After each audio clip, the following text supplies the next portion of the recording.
Les cellules du corps, pour un grand nombre d'entre elles, elles se divisent, elles se renouvellent.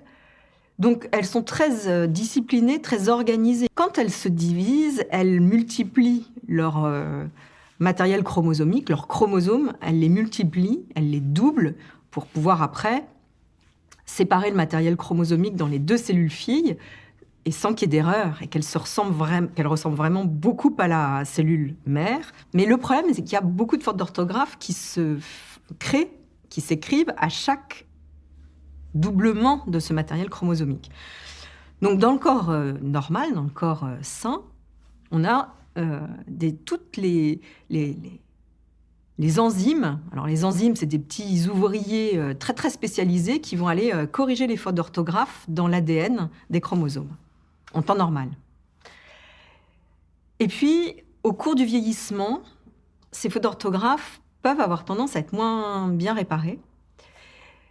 Ou alors, dans certaines circonstances, et là je vais prendre l'exemple, par exemple, du cancer de la peau que tout le monde connaît bien, le mélanome. Le soleil va induire des anomalies, ces fautes d'orthographe qu'on appelle, nous, dans notre jargon, mutations, et il va en provoquer tant dans certaines cellules qu'elles vont être dépassées, qu'elles ne vont plus pouvoir réparer les fautes d'orthographe. Et l'accumulation de ces fautes d'orthographe perturbe complètement le signal de division des cellules et elles vont s'emballer et se diviser sans ordre. Et en fait, le cancer, c'est véritablement un emballement de la division des cellules qui fait que ça leur donne en plus une capacité à bouger. Donc se diviser sans respecter les ordres normaux et se mettre à bouger, finalement, ce sont les deux grosses les caractéristiques essentielles des cellules cancéreuses. On va appeler un cancer bien différencié, un cancer qui ressemble vraiment de très près à la glande mammaire normale. Donc ça, c'est la première caractéristique qu'on observe tout de suite en regardant soit la biopsie, soit la pièce opératoire. Et ensuite, on va regarder cette capacité que les cellules tumorales ont à se diviser. Nous, on le voit avec l'image des mitoses, c'est-à-dire des chromosomes qui sont en train de se diviser. Donc là, on va les compter. Si la tumeur est agressive, elle va avoir beaucoup de mitoses, et nous les comptons très précisément pour établir un grade. Et ce grade est également composé de la forme des noyaux. Je disais que les noyaux, c'est le cœur de la cellule qui contient les chromosomes. Donc c'est facile de comprendre que plus il y a de chromosomes anormaux, plus c'est le bazar au niveau des comptes de chromosomes, plus les noyaux vont être gros, atypiques et différents d'une cellule à l'autre, parce que ça va traduire l'anarchie grandissante possible dans les cellules tumorales. Ça, c'est le premier niveau de classification, la différenciation, les mitoses et la taille des noyaux. De là, on va tirer un grade qui est extraordinairement robuste.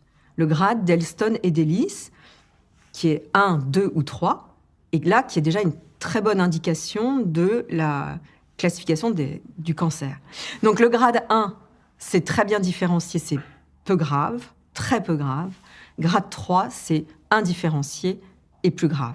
Ça, c'est le socle robuste sur lequel se base la définition du pronostic. On va caractériser la tumeur en infiltrante ou in situ.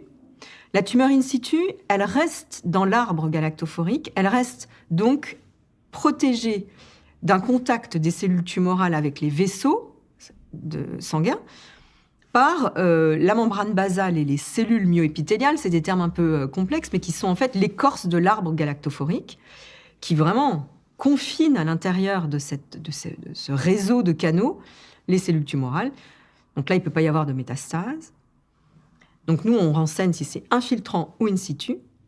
Si c'est in situ, on va quand même donner des indications du dynamisme et de l'agressivité potentielle de cet in situ, en donnant juste son grade nucléaire, sa taille, si cet in situ est ou non associé à des microcalcifications, et si, effectivement, les berges d'exérèse chirurgicale sont à distance de ces lésions in situ.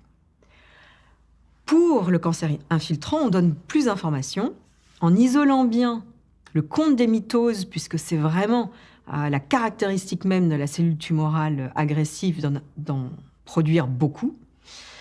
On va également préciser s'il y a déjà dans le tissu qui a été enlevé des cellules tumorales présentes dans les vaisseaux.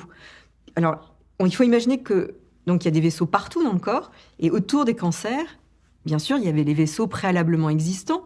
Et puis en plus, les tumeurs ont la capacité de fabriquer des vaisseaux pour se nourrir, pour s'auto-nourrir, et malheureusement, ça fait donc une voie de circulation pour les cellules tumorales pour qu'elles puissent filer ailleurs. Donc, du coup, on donne cette information, si oui ou non il y a des cellules tumorales dans les vaisseaux. On va également renseigner si oui ou non il y a des lymphocytes dans la tumeur.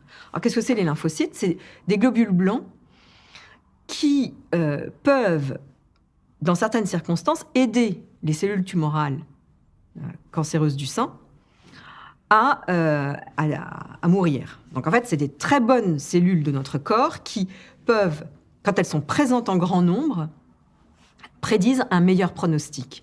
Donc on les quantifie, on dit s'il y en a beaucoup ou pas. Et puis ensuite, on va, pour le cancer infiltrant encore, bien préciser sa distance par rapport aux berges. Après, il y a quelque chose d'extrêmement important, c'est la taille de la tumeur. Quand le chirurgien nous confie la pièce opératoire, on l'examine, on l'ouvre comme un livre, et là, on va mesurer la taille de la tumeur avec l'induration. C'est-à-dire qu'on va véritablement palper comme si on examinait le corps, mais là, on le fait en dehors du corps, sur cette pièce opératoire, et on palpe la taille de la tumeur. La taille, c'est essentiel également au pronostic. Plus une tumeur est petite, meilleur est le pronostic. Plus elle est volumineuse, plus ça va être compliqué. Il va falloir ajuster les traitements. Alors pourquoi? Très probablement parce que plus une tumeur est petite, moins elle a de cellules tumorales à l'intérieur. Et souvenez-vous, tout à l'heure, je disais que les cellules bougeaient et acquièrent la capacité à bouger.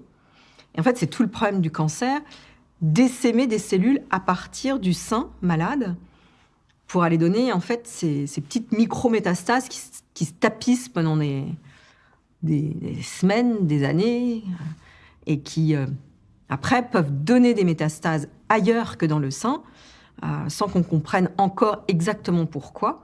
Mais tous nos efforts, c'est essayer de prédire si cette petite tumeur a été capable de donner des métastases. Donc, le grade et la taille, c'est vraiment des socles importants de la définition du pronostic.